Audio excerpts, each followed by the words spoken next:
Are you desperate to know God's call for your life? Welcome to the Daily Devo. I am Vince Miller. This week we are in 1 Samuel chapter 10. I've titled the chapter, The Appointed but Reluctant Leader. And today we pick up in the story where Samuel has anointed Saul to be the first king of Israel. But Samuel wants Saul to know that this is not something he's just made up in his head. It is the word of the Lord to him. Therefore, he gives Saul three predictive signs as confirmations for his journey home. So let me read for you verses 2 through about 6. Today it reads, "When you depart from me today," he's speaking to Saul, of course, "you will meet two men by Rachel's tomb in the territory of Benjamin at Zelzah.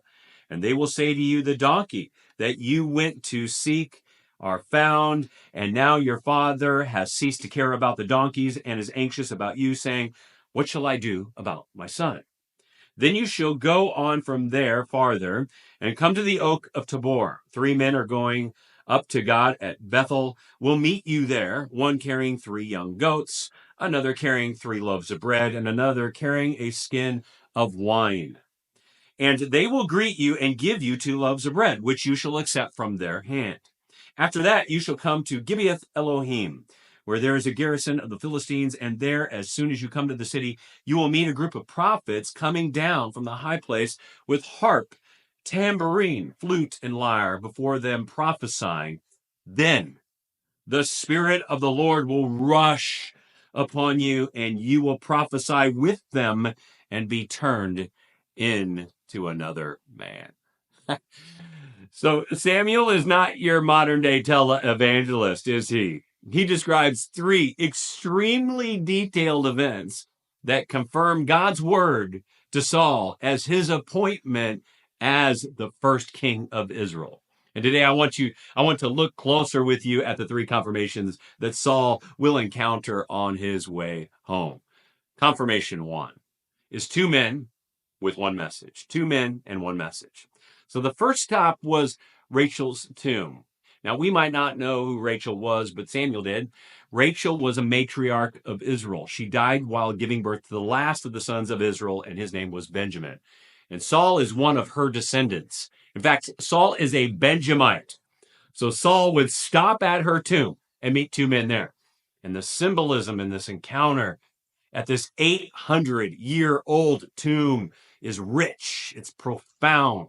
You see, just a few days ago, he left his father's home as a peasant farmer, and now he would return as the first king and the fighter for the people of Israel. His livelihood as a farmer would die, pass away, be buried, but as he leaves his ancestors' tomb, he would be transformed into the one who would fight for God's people and leave a permanent mark on Israel's history.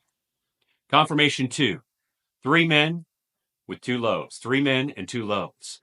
So the second stop is this lone oak tree at the base of Mount Bethel. Although the oak is not mentioned anywhere else in the Bible, trees like the oak and the terebinth were common landmarks for travelers in remote regions because they stood out. At the tree, Saul would meet 3 men traveling up to Bethel with supplies for a sacrifice. Upon meeting Saul, the 3 men would offer him a portion of their food.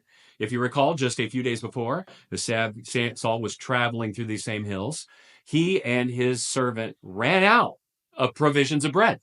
But on the journey home, it would be different. He would receive divine provision as God's chosen man.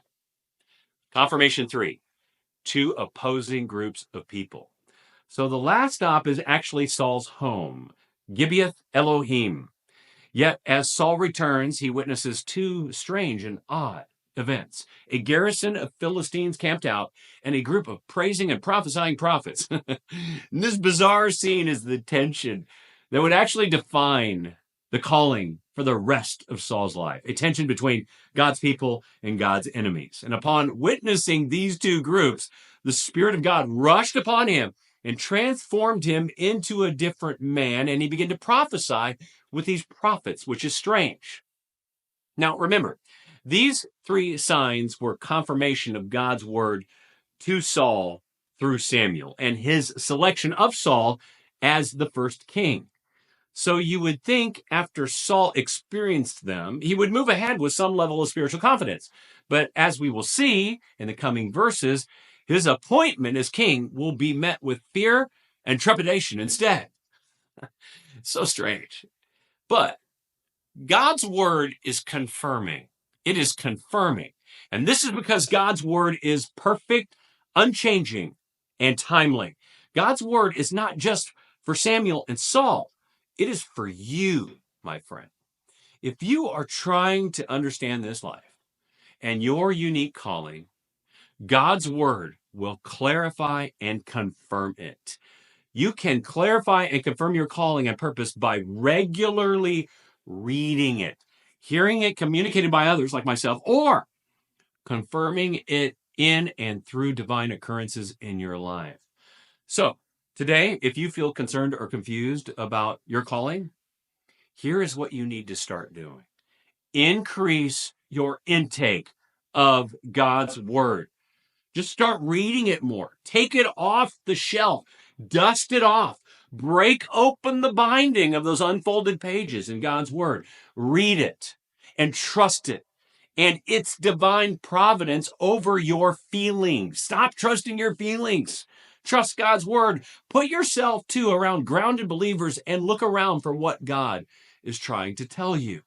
You see, God has a unique calling for you, just like he did for Samuel and just like he did for Saul. The best place to live this life is right in the middle of that calling that God has for you. You may not be called to be a king over God's people like Saul or a prophet who can predict the future like Samuel, but God is eager to tell you his purpose for you in this life. And it can be read literally right here in God's word. I love you guys. I pray this has blessed you. If it has, share it with someone else, and I'll see you right back here again tomorrow.